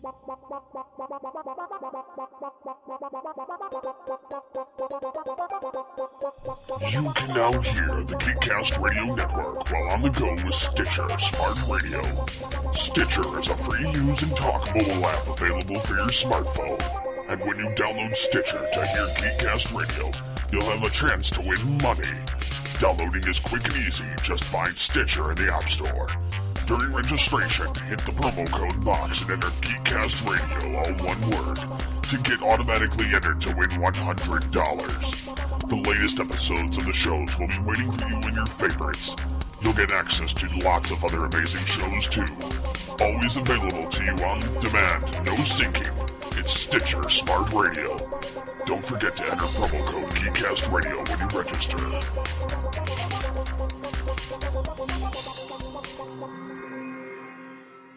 Soundwave, jam that transmission! Rumble Frenzy, Ravage Rat-Bat, Eject, Operation Interference. No, there will be no Operation Interference. I am TFG1 Mike, and you should be listening to my very first podcast, the TFG1 Podcast. 24 episodes covering the entire U.S. run of the 1984 Transformers cartoon. I also have a few supplemental episodes and an interview with Stan Bush. I bring in guest hosts who will be full-time co-hosts in Steve Megatron and fan of the show now co-host Pecan Court Michael.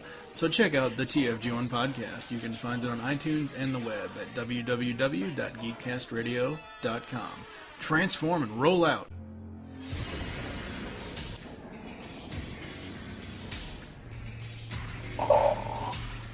Welcome to my throne room, Future Tales. The Beast Unleashed podcast is over, not gone. You can hear more of this great podcast, discussing all the episodes of Beast Wars and Beast Machines on GeekCastRadio.com. We include voice actor and writer interviews with stellar hosting by Steve, Mike, and Michael. Head on over to iTunes or the net, or else I will send you my vehicles to extract your spark and destroy you. Yes.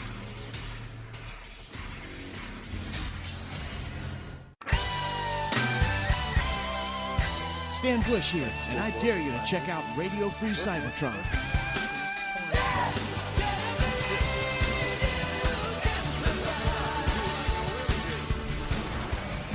This is Brian Kilby, host of Radio Free Cybertron, the original Transformers internet radio show, and one of the world's first podcasts. First online in 1999. Yes, 1999. We've been doing this for a while. We are also the official podcast of tformers.com, and quite frankly, we're pretty awesome. So check us out, tfradio.net. New Transformers Animated. Can anyone stop the sinister Starscream? Luckily, the city has new protectors, Optimus Prime and the Autobots. They're teaming up to take down the Decepticons and save the city. Transformers Animated. Each sold separately, actual change time will vary. Hey guys, it's Optimus Solo, your Cybertronian correspondent, reporting in one last time from Cybertron with my thoughts on the final 3 episodes of Transformers Animated. Before I get to that, just wanted to clear up another couple things from last episode. First of all, I don't know why you guys thought I was bashing Predacons Rising. I gave the episode a 7/6 out of 10. I enjoyed the episode. It was a solid episode. I just had a few minor problems. So I was not bashing that episode at all. You guys might want to re-listen to my clip. And the other thing, just because something has a precedence or has been done before or has something connected to it in G1 doesn't mean I should say, oh, well, then it's all right in Transformers Animated. Just because something is paying homage or because there is a precedent set for it doesn't make it okay. It's not okay if you do it terribly. Yes, there was Headmasters and that type of stuff in G1, so there was sort of human/Transformers in G1. That was nothing even similarly remotely close to what happened in the episode I refuse to talk about. So not only is it comparing apples and oranges, it's comparing rotten apples to oranges. So you guys are just way off on, or at least Michael Wilson's off, on this whole, just because it has a precedence or because it's happened before in Transformers mythos or lore, makes it okay to bastardize it in a current incarnation. We can talk about that in episode 16, I guess. But getting on to episode 40, which is the 11th one of season 3. This is Why I Hate Machines, written by Rob Hoagie. I have no idea if that's how you actually say his last name, but that's how I'm going to say it. The major nitpick I have for this episode, and it's a major nitpick for amongst the episode, it's not something I was real stuck on, but there really is no introduction to this episode. It just kind of starts, and you really are kind of like, what the heck is going on? There was no, getting you into the story or into the action. It was just starting, and you were kind of confused. Most people probably were at the beginning of it. It's kind of like, what the heck is going on right here? This episode did lack an introduction, but that is about one of the only things wrong with this episode. It's cool seeing the political side of Cybertron. That Trax cameo was maybe my favorite cameo of the entire series. That was awesome. He looked cool. He had a great homage voice there. That was cool. Starscream scenes have been awesome for the entire 3rd season. Starscream has been stealing scenes over and over again, and it's really cool. The council was cool to see in the actual environment that they were in, up close and in person in this episode. Another little tiny thing, there was no need to show actual snot coming out of Falzone's nose, and there was no reason for it to be a hanging wad of spit at that one point. They could have had some other way of illustrating that point. That was disgusting. And why are Falzone's eyes always shut?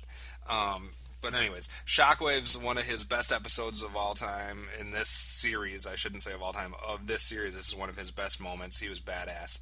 Kind of cool to see Fortress Maximus partially transform. I'm still sad that we never got to see Metroplex do that. That Inform bot thing, who or what was that? This episode is just another example of why Jazz is a kick-ass character. RC was cool. I never thought a Ratchet Shockwave showdown would be cool, but they pulled it off in this episode. They actually pulled off making a Ratchet Shockwave showdown badass. And it was cool to see the finally get the color change for Shockwave. This was a pretty solid episode all the way around.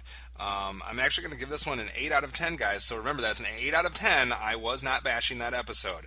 Okay, moving into the final 2-parter. It's called Endgame, Part 1 and Part 2, written by Rich Fogel, the first one, and Marsha Griffin, the second one. These are episodes 41 and 42 total, 12 and 13 out of Season 3. I'll break it down into parts here. For Part 1, isn't it so refreshing that we actually are getting episodes now that are tied to previous episodes? Wow, that's so cool. Not just those one-off throwaway Season 1 episodes.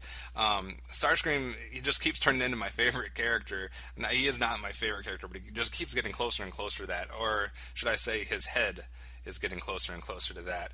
There was a cool flashback with the Primes and Ultra Magnus and the punishment being doled out, tying that loose end up. That was pretty cool. Please don't taint Jazz with this Cyber Ninja bullshit. And then the only other note I have for part 1 is poor Starscream getting owned by Megatron yet again. It was kind of funny, though. Part 2, we started off with at least the last gay transformation sequence. Oops, I'm not supposed to say that word. But the last horrible transformation sequence we ever have to see for Transformers Animated, so I'm glad that's over. I was confused. They said, get everybody to Sumdac Tower, that's the safest place in the city, when that was one of the main targets. That seemed a little bit odd. I loved the WMD reference. That was kind of cool to put in there. I had a slight wish that they would have been incorporating a few more of the other bots we've seen over the course of the 3 seasons to kind of wrap up loose ends and to kind of, this is an all-out battle type thing, sort of, so it would have been cool to see something, I don't know, maybe some of the Dinobots or some way to throw some of the other people in, Swindle, I don't know, it would have just been kind of cool. This was a solid 2-part episode. It was looking like it was going to be a great finish to a mediocre series and a decent season. Until the end. What a cheap-ass way to solve the major problem of the episode. The major problem being that the clones of Omega Supreme are going to blow up and they need a shield. And this is how they're going to solve it. They couldn't come up with a realistic way to do it, so they said, let's fall back on that other storyline. The Cyber Ninjas will meditate, gather the Allspark from all corners of the earth through meditation. Give me a freaking break. No one could come up with a better realistic solution, so they had to settle on that shit. It was an easy way out. It was a humongous tarnish on an otherwise super solid series finale. We'll get more into that later, I'm sure. Calling him Starscream Supreme was funny, and I guess my last note for Endgame, thank God that poor excuse for a Prowl is dead. Overall, though, even without the ending there, even with the ending, even with that shitty-ass ending to that problem, I'll still give the 2-parter a 7 out of 10. This almost would have been 8 or 9 material. I'll give it a 7 out of 10. And this is Optimus Solo, and I survived watching 3 seasons of Transformers Animated. Autobot scum. Blah, blah, blah, blah. Ooh, that sounds crazy, even to me. Now back to Transformation Animation Podcast. All right, that's it. So Kevin made it through. He didn't die on us. He's told me off air that he wants to go back, and I'm sure he'll mention this next week in episode 16, but he wants to go back and watch all of Armada, Energon, and Cybertron to see if it's as bad as we keep telling him it is versus this series. Why would he do that? I know, really. No, I mean, this series, I can understand, given his point of view, how he could maybe not enjoy this series as much as, like, I did. But even I look at Energon and just want to weep openly. I mean, it's so bad. I honestly don't think he would be able to get through the first maybe 2 episodes of Energon. I mean, I enjoyed Armada a little bit. Cybertron, I enjoyed more because just the direction they took. They included the beasts, they included Cybertronian modes, and they included Earth modes, and they made it plausible. It was almost as if they tried to take the whole Transformers mythos and bring it all together. And there were some decent characters in there, and I thought, wow, well, maybe we're on the right track. Maybe we're gonna get something better. And then Energon came along and just ruined it. It was so horrible. It was just like really, epic really bad. fail. So epic fail. I don't know. I mean, and nowadays, without a toy line to support it, it would be really hard to sit through. Yep. Yeah, especially especially minicons. Don't even go there. Don't even get me. It's like yeah, you don't like Ewoks? Yeah, Ewoks are the Star Wars equivalent to minicons and Transformers. And I know technically minicons started in G1 with Laserbeak and Rumble and Frenzy. Those are not minicons. It's not a minicon. I know they're not, but everybody calls them minicons. I call them the G1 cassette formers. I'll buy that. Yeah. So, I mean, that's what I call all those guys from G1. But these mini-cons and these 3 cartoons, these things fucking suck. As far as This Is Why I Hate Machines, I originally, to respond to Kevin, I was like, Informbot, what the hell? And then I realized, oh yeah, Rattle Trap. The Informabot. Yeah. Informant bot. Yeah. And then Kevin made the point of why do you need the snot? And I kind of already said it. I mean, the robots are fearful of the organics. Yeah. So you gotta have the giant dangling loogie to make him dangerous. Otherwise, it's just gonna step on him. Yeah. Any response to Kevin for This Is Why I Hate Machines, Steve? I 100% agree with him. You've agreed with him the entire podcast, pretty much. He's like a sheep. Just a sheep going along with whatever Kevin says. Kevin might actually like that, actually. God, I know I'm going to get it next week for that comment. You like sheep. Oh! All right. It is so bad. It's so bad. Oh, God. Stop it. Oh, dear. Oh, God. All right. Yeah, I maybe it's a little bit early. Maybe I should wait until later on in the comments here. But This Is Why I Hate Machines. Yeah, no, I wanted to go on record to say that, I sometimes give Kevin a hard time just because I'm contrary like that. I agree with an awful lot of what he says, and I really like hearing what he has to say because, again, this is a viewpoint that we don't have. We've seen all this before. We've have formed opinions on this ahead of time, and we're re-watching it all over again. Right. But we already know what to expect, and Kevin doesn't know what to expect. He's taking this from a completely different context. And I think it added something to the podcast this time around. I mean, no, granted, I it would have been it might have been a little bit better if all 4 of us could have done it every week, but that just wasn't plausible. And Kevin could watch the episodes on his own. He could record his clip on his own, and just kind of I like the way that we went ahead and made it his like Cybertronian correspondence segment, live from Cybertron. Right. I like that angle of it, and I'm glad I came up with the idea. But just like don't break your arm patting yourself on the back. He just likes to take credit for shit. But again, I'm very happy that Kevin was able to do it in this and do it in the way he did.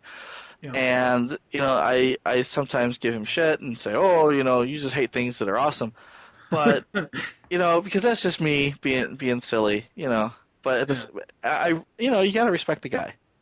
Oh yeah. Except when he's talking about Hey Dude. But anyway, on to shut your pie hole.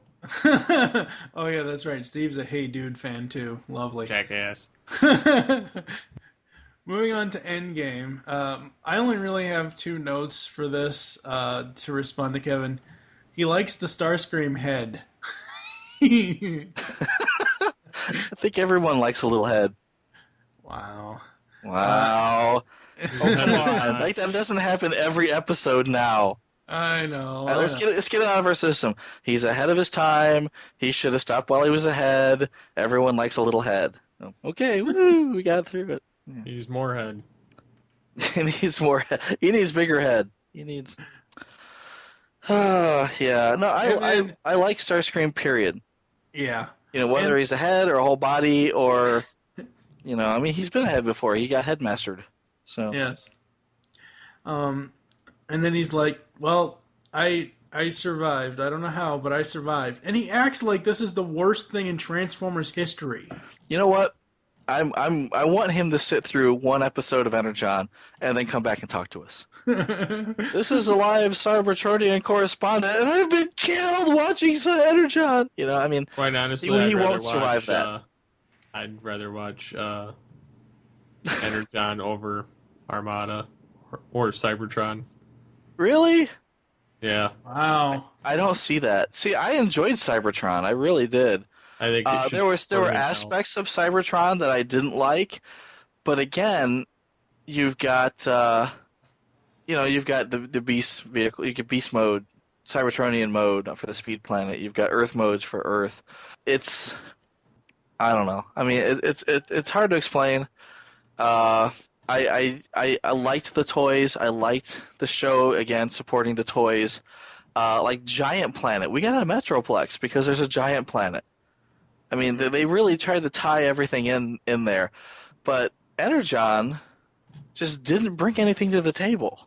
I mean, Armada introduced minicons, and I had kind of a minicon fixation there for a while. I just loved them. I wanted to buy them all. I wanted to buy all the Japanese-only colors they had because they had their own color repaints that they didn't have in the U.S., and I wanted to buy all those. And, it sad, it really is. As hard as it was to sit through. Not like a cartoon. I mean, that's perfectly fine. I mean, if we didn't have the Cybertronian toy line, the Cybertron toy line, we wouldn't have a lot of the BotCon toys that we've gotten over the years. Because different BotCon toys have been remolded from Cybertron toys. Cyber Key Power. Yeah. Don't even go there. But I mean, I will say that you can like the Cybertron toy line without liking the completely shitty cartoon that there was. Yeah, well, no, again, the Cybertron cartoon wasn't that awful. The Energon cartoon was awful. Seriously. Let me review every Energon cartoon ever. It's Prime getting his ass handed to him by Megatron, Prime combining with something in order to defeat Megatron, Megatron combining with something to defeat Prime again. Yeah. Rinse and repeat. Yeah. I mean, granted, I think the only good part about Energon was they introduced a new Shockwave toy. Wasn't that Shock Blast? Yeah, it was Shock Blast, yeah, or Laser Blast in Japan, was it Laser Wave in Japan? I forget.